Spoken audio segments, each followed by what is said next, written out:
안녕하세요. 저는 서정옥입니다. 성남 시민입니다. 인쇄물 디자인을 하고 있고요. 일은 요즘에는 그림 만드는 일에 더 집중하고 있습니다. 그러니까 핵심은 뭐냐면 그냥 시민이라는 얘기예요. 그리고 저는 단체에 소속된 사람도 아니고요.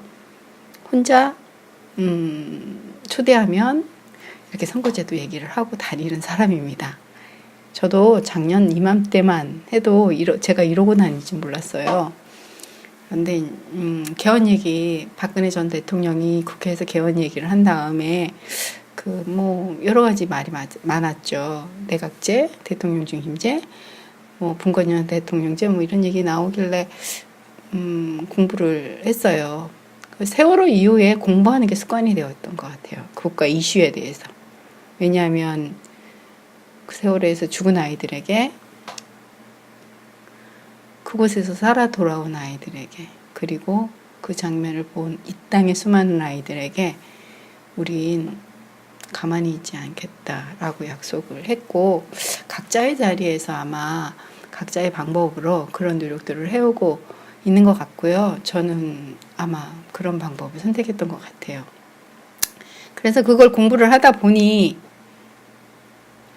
그게 아니더라고요. 권력 구조에 대한 얘기잖아요. 내각제는 이런 건. 그런데 그게 아니라 이 선거 제도가 문제더라고요. 그러니까 우리나라 경제, 문화, 예술, 대중, 걸그룹, 케이팝, 발전하잖아요. 10년 전이랑 20년 전이랑 30년 전이랑 다른데, 이 정치는 거의 그냥 계속 제자리 걸음인 것 같은 느낌이 저는 늘 궁금했거든요. 왜 이러지? 그런데 이 선거제도 공부를 하다 보니까 이거더라고요. 그래서 이제 주변의 사람들에게 얘기를 하고, 제가 이제 이런저런 단체, 이렇게 스터디 모임 이런 거에서도 이제 이걸 얘기를 하고, 그러기 시작하다 보니, 지난번에 평택에 한번 왔었고요. 오늘도 또 오게 됐네요. 이렇게 초대해 주셔서 감사합니다. 제가 오늘 할 얘기는 딱 두 가지 얘기를 할 거예요. 소선거구제와 연동형 비례대표제. 소선거구제는 지역구에서 1등을 해야 당선되는 선거제도이고요. 우리나라에서 채택하고 있습니다. 제일 처음에 영국에서 시작을 했을 거고요. 영국에서 이제 미국이 식민지였으니까 미국, 일본, 캐나다, 그리고 미군정에 의해서 이제 우리나라에 도입된 선거제도인 거죠. 연동형 비례대표제는 전체 의석수를 득표율에 따라 정당별로 배분하는 제도입니다. 1900년 벨기에에서 시작됐고요. 유럽 대륙으로 확산됐습니다. 복지국가들이 주로 채택하고 있어요. 왜 복지국가들이 주로 채택하고 있는지 다음에 말씀드리겠습니다. 우리나라 300명 중에 253명은 지역구에서, 그리고 나머지 47명 비례대표로 뽑습니다. 과반수를 안 넘어도 1등을 하면 당선이 돼요. 45%는 당선되고요. 나머지 55%는 사표가 됩니다. 이런 결과는 극단적으로 나타나는데요. 19대 총선 부울경의 결과입니다. 새누리당 51.2%의 득표율로 의석수는 92.3%를 차지했습니다. 더불어민주당은 전라도 지역에서 반대 결과를 만들어냈을 거고요. 민의가 제대로 반영되지 않는 거죠. 한국 역대 총선은 민의 왜곡 과정입니다. 2004년 38.3%를 차지한 여루당이 152석 을 차지했어요. 50%가 넘는. 2008년은 37.5%, 153석 한나라당이 차지했습니다. 2012년 152석, 42.8%. 30대 말에서 40대 초반이 득표하고 50%를 넘는 의석을 가져갑니다. 2016년은 어땠을까요? 새누리당 33.5%인데 122석을 차지했고요. 더불어민주당 25.54 정당 득표율인데 123석을 차지했습니다. 국민의당이 더 높았어요. 정당 득표율에 38석을 가져갔죠. 정의당 7.23%, 가져갔습니다. 민심이 아주 많이 왜곡된 대표적인 선거, 총선이었다고 할 수 있습니다. 또 20대, 30대가 1%인 우리나라 국회입니다. 이거는 단적으로 국회 구성이 기득권화되어 있다는 얘기고요. 우리나라처럼 소선거구제를 채택하면 양당제가 될 수밖에 없다는 디베르제 법칙이 있습니다.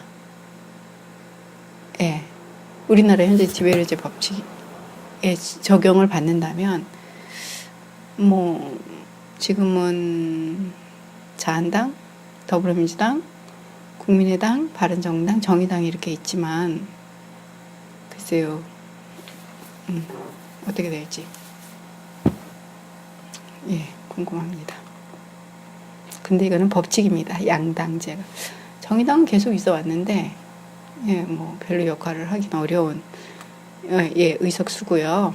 네, 그러니까 유의미한 의석. 그리고 거대 정당이 한 개 정당이 50%가 넘지 않는 의석수, 이게 중요한데 우리나라는 계속 지금 보시듯이 87년 양당제 경향이 점점 심화되고 있습니다.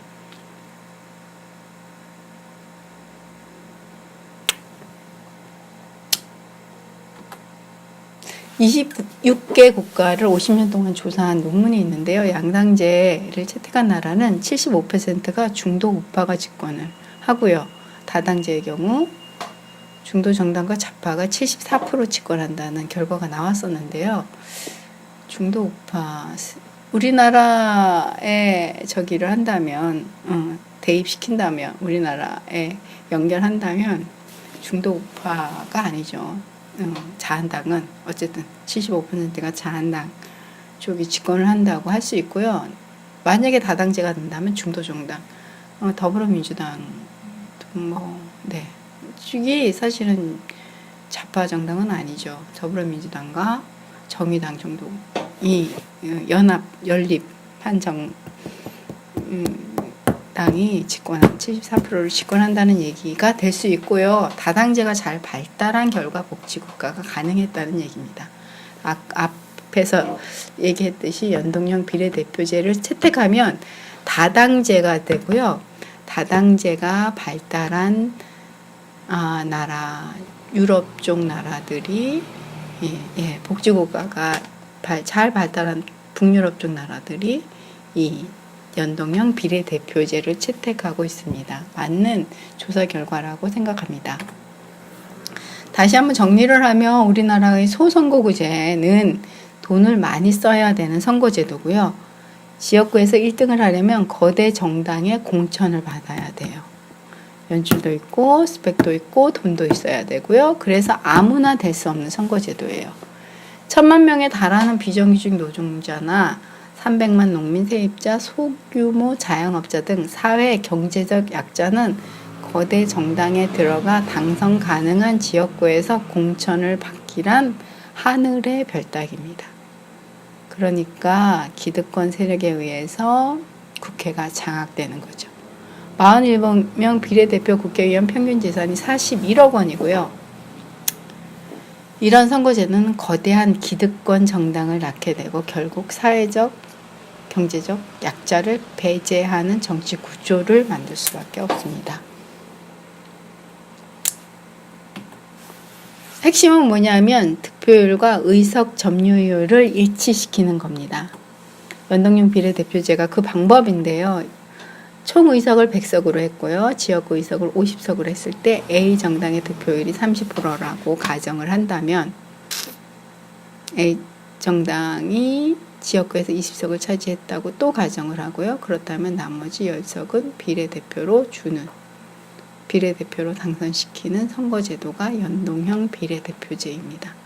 A 정당의 득표율이 30%라면 A 정당이 지역구에서 10석을 당선시켰다면 나머지 20석을 비례대표로 채우는 제도입니다. 다시 한번 설명드릴게요. 정당 투표와 지역구 투표를 하죠. 우리가 정당 투표와 지역구 투표, 투표 방법은 똑같습니다. 지금과 같이. 그렇지만 지역구 당선자 그대로 당선을 시키고요. 나머지 의석만큼 비례대표로 당선 시키는 의석만큼 당선시키는 제도이고, A당이 50%를 획득했다면 정당 투표에서 의석도 50%가 되고요. B정당이 30%를 했다면 이게 역시 30% 이렇게 되는 게 연동형 비례대표제입니다. 우리나라 현재 병립형 비례대표제고요. 투표 방식은 똑같아요. 정당 투표, 지역구 투표. 예, 다 아시죠? 지역구. 예. 정당 투표율이 큰 대세에 영향을 미치지 못해요. 47명밖에 안 되고요. 연동형 비례대표제가 도입되면 무슨 점이 좋을까요? 유권자가 투표한 대로 전체 의석이 배분돼요. 그러니까 뭐 지역구에서 이런 거 말고요. 전체를 봤을 때. 그래서 다양한 목소리가 국회에 들어갈 수 있고요. 정책의 질이 좋아질 수밖에 없어요. 각 정당들이 자기 정당 득표율을 높이기 위해 치열한 정책 경쟁을 벌이게 되는 거죠. 이 경우 사실은 당 대표보다는 당 대표가 갖는 비중이 현저히 줄어들 수 있어요. 그 정당이 추구하는 정책 노선, 그리고 그 정책을 실현시켰던 성적, 이런 거를 사람들이 보고 투표를 할 거예요. 그리고 나를 대표하는지 아닌지. 네. 지역구도가 자연스럽게 완화되고요. 연동형 비례대표제가 부패 없고 삶의 질을 높여준다는 건 민주주의 지수 상위 12위 국가들의 정치 시스템과 선거 제도를 보면 알 수 있어요. 12개의 국가 12위, 민주주의 지수 12위 국가들이 이렇게 쭉 나와 있는데요. 연동형 비례대표제, 그 결과 다당제가 아닌 나라는 캐나다, 그리고 호주, 아일랜드 정도가 있고요. 나머지는 모두 연동형 비례대표제고요. 이들 나라는 복지국가로 또 우리들의 부러움의 대상인 나라죠. 네, 핀란드, 덴마크, 뉴질랜드. 네. 연동형 비례대표제가 되면 좋은데, 근데 문제는 의원 정수 확대입니다. 지금 현재 의원 정수 300명이거든요. 근데 253명이 지역구에서 뽑고요. 나머지 47명을 비례대표로 뽑는데, 이 비례대표를 확대를 하려면 의원 정수를 높이는 수밖에 없어요. 왜냐하면 그들이 자기 지역구가 없어지는 걸 목숨 걸고 막을 거잖아요. 어렵겠죠. 그래서 의원 정수 확대가 사실은 넘어야 될 산인데, 국민은 이 부분에 대한 저항이 너무 커요. 설명하면 다 이제 이렇게 끄덕끄덕 하시더라고요. 알면 이해해요. 우리나라 의원 정수가 과연 많을까요? 여기 전체 의원 1인당 인구 를 보면 우리나라 17만 명이고요. 네덜란드 7만 5천 명입니다. 17만 대 7만 5천. 예. 그리고 여기 위에 그 사회 갈등 지수 보면 이렇게 아무튼 그 위에 이 복지 국가들 보면은 굉장히 의원 1인당 인구수가 작아요. 물론 이 나라는 땅의 크기, 영토, 국민, 이런 게 다 작은 나라죠. 그렇지만, 네, 굉장히, 우리나라는 어쨌든 의원 수가, 의원 1인당 인구수가 굉장히 높은 나라에 속하고요. 우리나라가 원래부터 이렇게 의원 1인당 인구수가 많지는 않았어요. 건국국회 평균 인구 10만 명당 1인의 대표를 갖기로 했고요. 5.16 9.4 쿠데타 이후 선거구 확정 기준이 20만 명으로 상향 조정됐고요. 그리고 1960년 제5대 국회에서 291명이던 정수는 175명으로 감축됐어요. 유신형 체제는 선거구 확정해서 인구배려 자체를 삭제했죠. 물론 여러 가지 또, 네. 그리고 또 제가 보기엔 국회의원에 대한 혐오, 정치인에 대한 혐오를 조직적으로 계속 언론을 통해서 이렇게 확대시킨 게 아닌가. 해야지 그들의 권력을 더 강화하고 지속시킬 수 있었으니까 이런 생각이 들어요. 우리는 그 프레임에서 갇혀서 이런 얘기를 하면 사람들이 다 불쾌해하죠. 우연정에서 느리자고. 근데 여기서 벗어날 필요가 있어요. 그게 우리의 이익에 반하는 거거든요. 그렇게 생각하는 게. OECD 국가 의원 1인당 평균 인구는 9만 7천 명이고요. 한국은 17만 명이에요. 그래서 다른지 국가 평균을 따르면 800명, 양원제 국가를 하더라도 455명 정도인데 저는 250명 지역구로 하고요. 250명 비례대표로 했으면 좋겠어요. 예, 그 독일이 그렇거든요. 딱 1대1인데 근데 지금 그 발의된 내용을 보면 240대 120 그러니까 60명 늘리는 거죠.